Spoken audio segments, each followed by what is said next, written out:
Met 1 vinger een overstroming voorkomen, al kostte het hem bijna zijn leven. Dat deed Hansje Brinker. En het had een grote impact op Nederland, maar ook ver daarbuiten.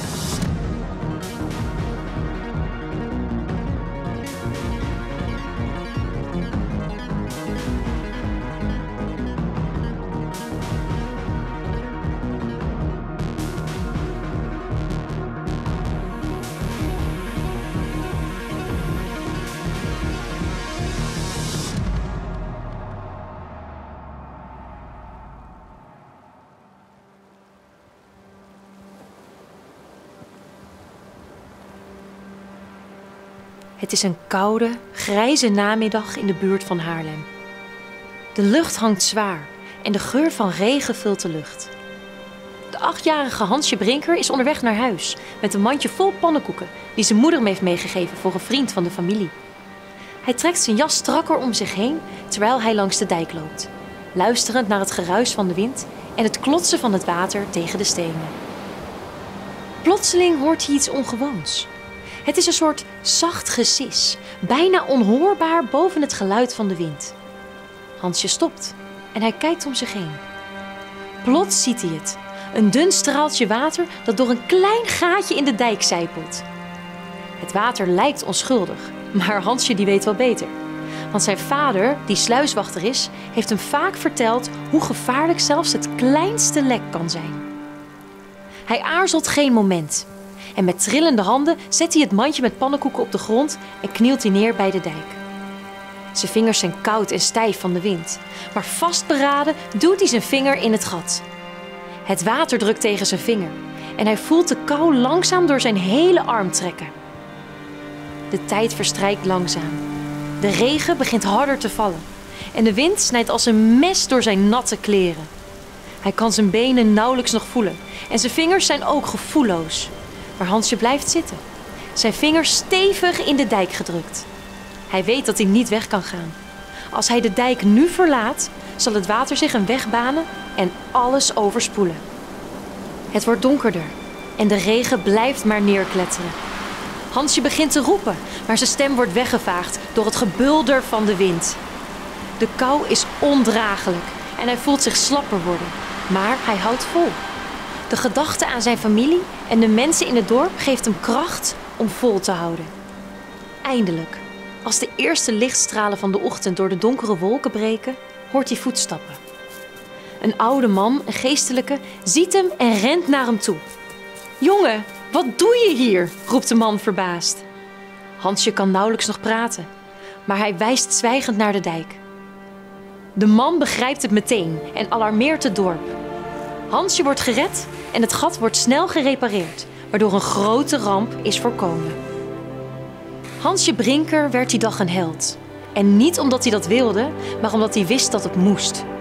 En zo, door een simpel maar moedige daad, werd een klein jongetje een symbool van doorzettingsvermogen en verantwoordelijkheid.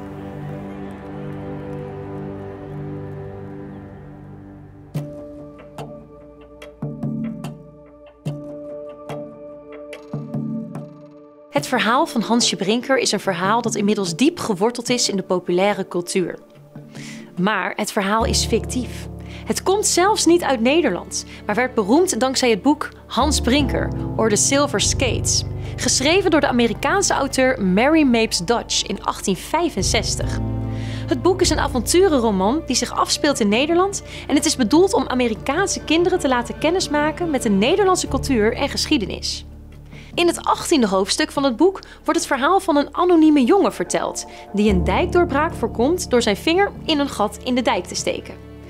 Deze jongen was niet Hans Brinker zelf, zoals vaak wel wordt gedacht, maar het was een naamloze held die later onterecht aan Hans Brinker werd gekoppeld. Interessant genoeg was het verhaal van de jongen met zijn vinger in de dijk al eerder bekend. Het is gebaseerd op een nog ouder Frans verhaal, Le Petit Éclusier, geschreven door Eugénie Foy in 1848. Dodge nam deze anekdote op in haar boek en het werd al snel een van de meest gedenkwaardige delen van het verhaal, vooral in de Verenigde Staten. Daar werd het verhaal van Hansje Brinker een symbool van de Nederlandse strijd tegen het water, hoewel het in Nederland zelf niet meteen zo'n grote impact had. Pas tegen het einde van de 19e eeuw begon het verhaal bekender te worden in Nederland. Vooral dankzij toeristen die het verhaal al kenden uit het buitenland. In Spaarndam, een dorpje vlakbij Haarlem, werd uiteindelijk een standbeeld opgericht ter ere van Hansje. Hoewel dit vooral gericht was op Amerikaanse bezoekers. Het verhaal is door de jaren heen vaak verteld en herverteld. Maar wat het vooral bijzonder maakt, is de symbolische waarde.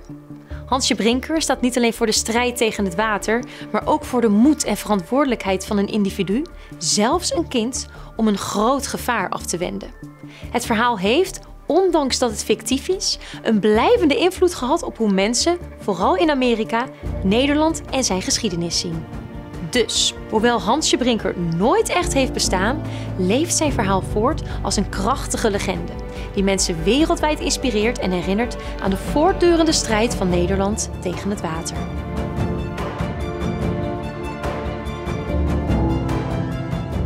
De impact van het verhaal van Hansje Brinker is groter dan je zou verwachten. Ondanks dat het verhaal compleet verzonnen is, zijn er op verschillende plaatsen standbeelden en gedenkplaatsen ontstaan. Bijvoorbeeld in Madurodam, Spaarndam, maar ook hier in Harlingen. Een klein jongetje met een vinger in de dijk. Als je hier loopt, voel je bijna de geschiedenis. Het eeuwige gevecht van Nederland tegen het water. Het standbeeld is ook niet zomaar een standbeeld. Het laat zien hoe belangrijk de dijken zijn en wat er op het spel staat als ze doorbreken. En het verhaal heeft ook op een hele andere manier invloed. In Amerika wordt Hansje Brinker gezien als een symbool van doorzettingsvermogen en verantwoordelijkheid. Het verhaal dat een klein kind een grote ramp kan voorkomen door moedig en slim te zijn. Het heeft veel mensen geïnspireerd en het verhaal wordt dan ook vaak verteld door middel van boeken, series en films. En zo leeft de mythe van Hansje Brinker nog altijd voort. Vond je deze video nou leuk? Vergeet dan niet te liken en te subscriben. En laat in de comments even weten van welk verhaal jij meer wil horen. Volgende week gaan we naar Wiewerd, naar de mummies. Tot volgende week.